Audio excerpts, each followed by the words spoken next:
Selamat pagi Bapak dan Ibu, para devosan kerahiman ilahi. Bacaan hari ini dari buku harian Santa Faustina nomor 628 sampai dengan 630. Pada petang hari terakhir sebelum keberangkatanku dari Vilnius, seorang suster yang sudah tua mengungkapkan keadaan jiwanya kepadaku.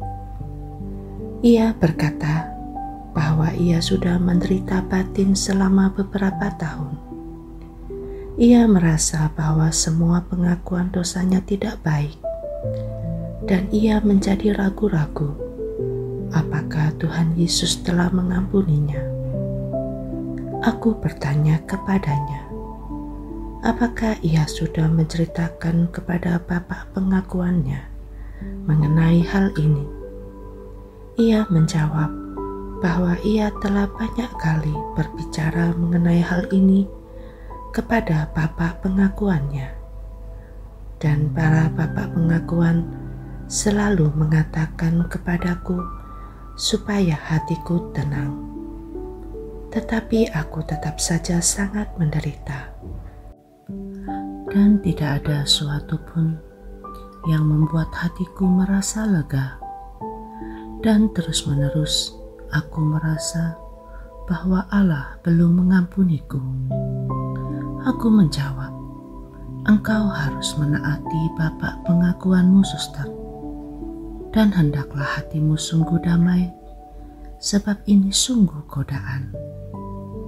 Tetapi ia meminta kepadaku dengan berlinang air mata untuk bertanya kepada Yesus apakah ia telah mengampuninya, dan apakah pengakuan-pengakuannya itu baik atau tidak.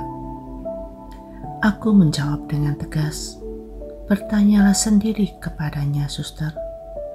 Kalau engkau tidak percaya kepada para bapak pengakuanmu." Tetapi ia memegang tanganku erat-erat dan tidak mau membiarkan aku pergi sebelum aku memberinya suatu jawaban. Dan ia tetap minta kepadaku supaya berdoa untuknya dan untuk memberitahukan kepadanya apa yang dikatakan Yesus kepadaku tentang dia. Sambil menangis pedih, ia tidak mau membiarkan aku pergi dan berkata kepadaku, "Aku tahu bahwa Tuhan Yesus berbicara kepadamu, suster." Karena ia terus memegangi tanganku dan aku tidak dapat melepaskan diri, maka aku berjanji kepadanya bahwa aku akan berdoa baginya. Pada petang hari, dalam kebaktian kepada sakramen Maha Kudus, aku mendengar kata-kata ini dalam jiwaku. Katakan kepadanya bahwa ketidakpercayaannya melukai hatiku lebih daripada dosa-dosa yang ia lakukan. Ketika aku mengatakan hal ini kepadanya, ia mulai menangis seperti seorang anak, dan sukacita yang besar memenuhi jiwanya. Aku tahu bahwa Allah ingin menghibur jiwa ini melalui aku, meskipun itu menuntut banyak pengorbanan dariku dan memenuhi keinginan Allah. Ketika aku masuk ke kapel sejenak pada petang yang sama untuk bersyukur kepada Allah karena segala rahmat yang telah Ia berikan kepadaku di rumah ini, tiba-tiba kehadiran Allah melingkupi aku. Aku merasa seperti seorang anak dalam pelukan Bapa yang paling baik. Dan aku mendengar kata-kata ini, "Janganlah takut akan suatu pun, aku senantiasa menyertaimu." Kasih-Nya meresapi seluruh diriku. Aku merasa bahwa aku sedang menjalin kesatuan yang sedemikian mesra dengan Dia, sehingga aku tidak dapat menemukan kata-kata untuk mengungkapkannya. Dalam perjalanan ke Warsawa, aku melihat salah satu dari 7 roh berada di dekatku. cemerlang seperti pada waktu-waktu yang sudah, dalam bentuk suatu sinar cemerlang. Ketika aku berada di kereta api, aku melihat dia terus-menerus berada di sampingku.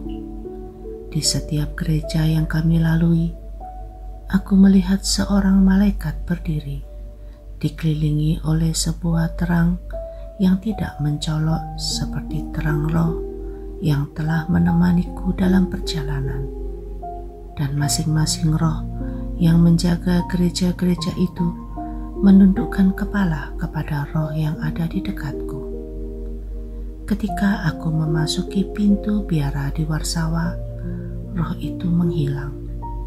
Aku bersyukur kepada Allah atas kebaikannya, sehingga Ia memberi kita para malaikat untuk menemani perjalanan kami.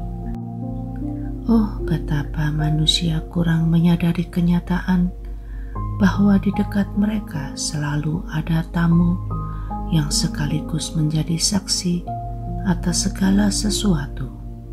Hai orang-orang berdosa, ingatlah bahwa engkau pun memiliki saksi yang selalu melihat segala perbuatanmu.